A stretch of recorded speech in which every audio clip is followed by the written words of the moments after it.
नमस्कार दोस्तों, आज के हमारे इस वीडियो में मैं आपके लिए लक्ष्मी और कुलक्ष्मी दो बहनों की कहानी लेकर आई हूँ। अगर आपको ये कहानी पसंद आए तो नीचे कमेंट बॉक्स में हर हर महादेव की अवश्य लिखें। तो आइए सुनते हैं ये कहानी। बहुत समय पहले की बात है। किसी राज्य में एक राजा रानी थे। राजा अपनी पत्नी से बहुत प्यार करते थे और रानी भी उनका बहुत सम्मान करती थी।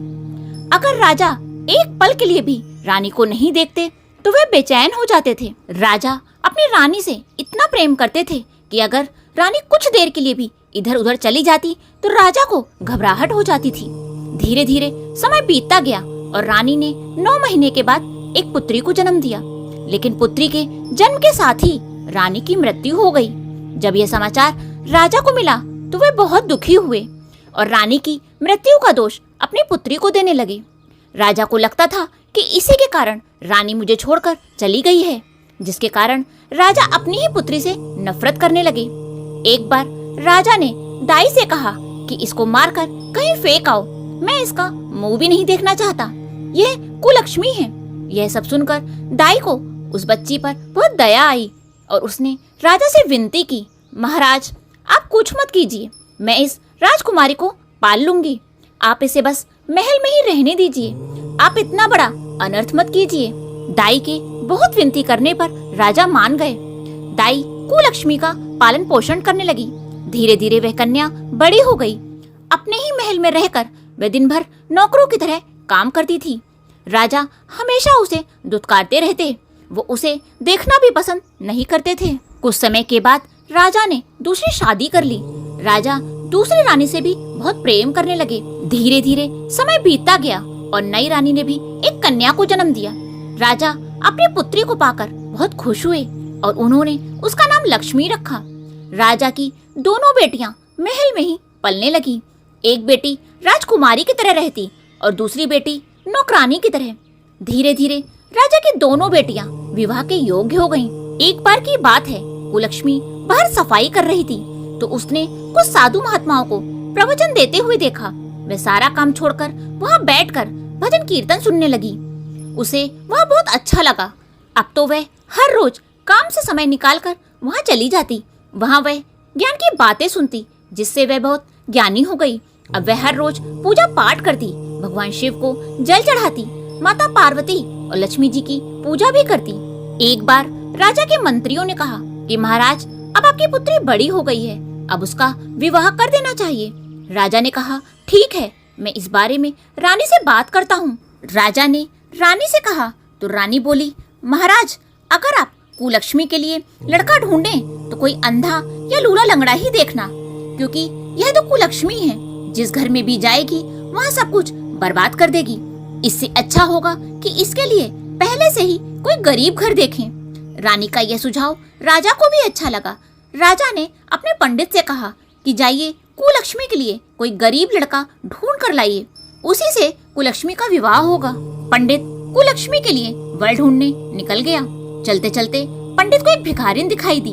उस भिखारिन का बेटा अंधा था। पंडित ने सोचा यह रिश्ता ठीक रहेगा। यह सोचकर पंडित भिखारिन के पास गया और बोला, क्या तुम अपने पुत्र का विवाह करना चाहोगी? भिखारिन बोली, मैं इसका विवाह कैसे कर सकती हूँ, यह तो अंधा है। तब पंडित बोला, देखो मैं तुम्हारे पुत्र के लिए राजा की बेटी का रिश्ता लाया हूँ, तुम्हारे तो भाग ही खुल जाएंगे। यह सुनकर वे भिखारिन खुश हो गई और अपने पुत्र का विवाह करने के लिए तैयार हो गई। फिर राजा ने कुलक्ष्मी का विवाह उस अंधे लड़के से कर दिया और दहेज में उसे कुछ भी नहीं दिया। कुछ दिनों के बाद राजा ने अपनी छोटी बेटी लक्ष्मी का विवाह बड़ी धूमधाम से एक राजकुमार के साथ कर दिया। अब दोनों बेटियां अपने अपने ससुराल चली गईं। जब कुलक्ष्मी अपने ससुराल पहुंची तो उसने देखा वहां तो कुछ भी नहीं था। अब खाना कैसे बनेगा, यह सोचकर कुलक्ष्मी ने अपनी सास से कहा, सासू माँ, मेरी माँ ने जो चावल विदाई में दिया है मैं उसे ही बना लेती हूँ। तब सास ने कहा ठीक है। तब कुलक्ष्मी ने चावल पकाकर अपनी सास और पति को खिला दिए और खुद भूखे पेट सो गई। सुबह होते ही उसका पति और सास दोनों भीख मांगने निकल गए।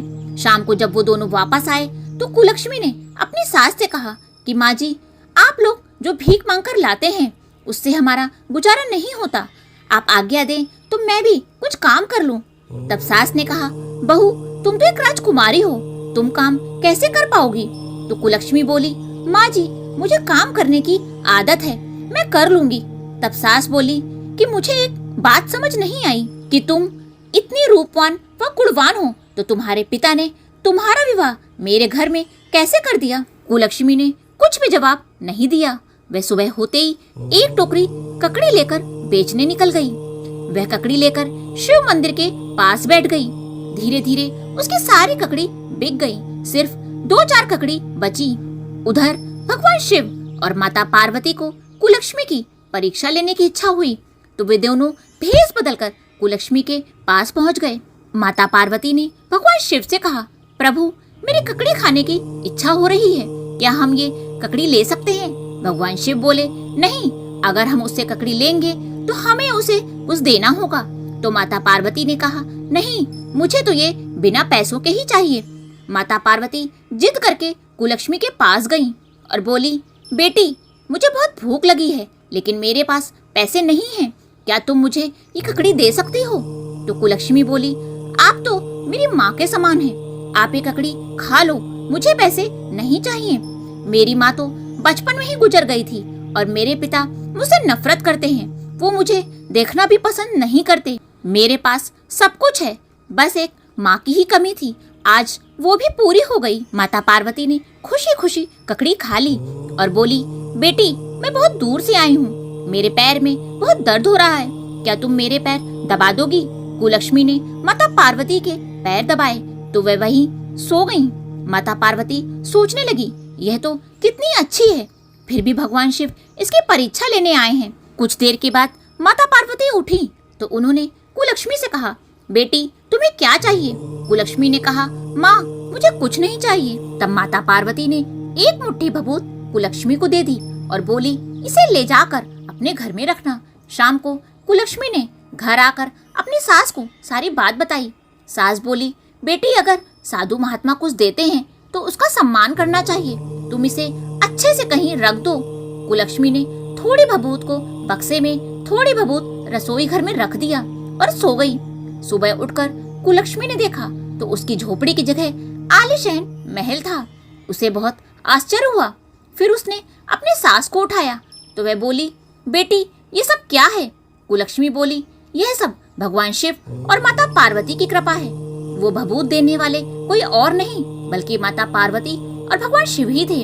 तभी उसका पति वहाँ आया और बोला, मेरी आंखें वापस आ गईं, मैं देख सकता हूँ। यह सब देखकर कुलक्ष्मी खुशी के मारे रोने लगी और दिल से भगवान शिव और माता पार्वती को धन्यवाद दिया। फिर उन लोगों ने मिलकर एक भगवान शिव का भव्य मंदिर बनवाया और हर रोज भजन कीर्तन और गरीबों की सेवा करने लगे। उधर कुलक्ष्मी के पिता धीरे धीरे गरीब होते गए। जब राजा को पता चला कि कुलक्ष्मी धनवान हो गई है तो उन्हें अपनी गलती का पछतावा हुआ और वो सोचने लगे कि मेरी ये बेटी तो लक्ष्मी थी, कुलक्ष्मी नहीं। मैंने उसे अपशगुनी समझकर उसका विवाह एक अंधे से कर दिया। इधर कुलक्ष्मी का पति बोला, हमने शिव मंदिर बनवाया है तो हमें अपने ससुराल वालों को न्योता देने जाना चाहिए। यह सोचकर वे दोनों राजा के यहाँ न्योता देने पहुँच गए तो राजा उसे देखकर सोचने लगे कि ये इतना सुंदर कौन राजकुमार आया है। फिर राजा ने उससे पूछा कि बेटा तुम कौन हो? तो वह बोला, पिताजी मैं वही अंधा हूँ जिसके साथ आपने अपनी पुत्री का विवाह किया था। यह सुनकर राजा बहुत शर्मिंदा हुए और सोचने लगे कि मेरी बेटी तो बहुत भाग्यवान है, जहाँ जाती है वहाँ बरकत होती है और मैंने उसका अपमान किया। तब राजा ने अपने दामाद से क्षमा मांगते हुए अपनी बेटी को हृदय से लगाया और उसका बहुत सम्मान किया। कुलक्ष्मी के अपने पिता के घर आने से धीरे धीरे राजा भी धनवान हो गए। उधर कुलक्ष्मी की छोटी बहन लक्ष्मी बहुत ही गरीब हो गई। उसके घर में लड़ाई झगड़े होने लगे, जिससे परेशान होकर वह अपने पिता के घर आ गई और अपने पिताजी से बोली, पिताजी मेरी सास मुझे ताने मारती है कि तुम्हारे यहाँ आने से सब बर्बाद हो गया, मैं क्या करूँ? यह बात जब कुलक्ष्मी ने सुनी तो वह बोली, बहन तुम मेरी बात ध्यान से सुनो, तुम भगवान शिव और माता पार्वती की पूजा करो, भजन कीर्तन करो, दान दक्षिणा दो, गरीबों की मदद करो, तुम यह सब करोगी तो तुम पर अवश्य भगवान शिव और माँ लक्ष्मी की कृपा होगी। मेरे साथ भी ऐसा ही हुआ था। अगर तुम ऐसा करोगी तो जरूर तुम्हारा भाग बदल जाएगा। लक्ष्मी या कुलक्ष्मी कुछ नहीं होता। इंसान के अच्छे कर्म ही उसे लक्ष्मी या कुलक्ष्मी बनाते हैं। अगर तुम्हारे कर्म अच्छे होंगे तो तुम पर माँ लक्ष्मी की कृपा हमेशा बनी रहेगी। अपनी बेटी की ये बात सुनकर राजा को बहुत बड़ी सीख मिली। फिर लक्ष्मी भी भगवान शिव का पूजन करने लगी और धीरे धीरे धनवान हो गई। भगवान शिव की कृपा से सब लोग खुशी खुशी अपना जीवन व्यतीत करने लगे। बोले शिव शंकर भगवान माता पार्वती की जय।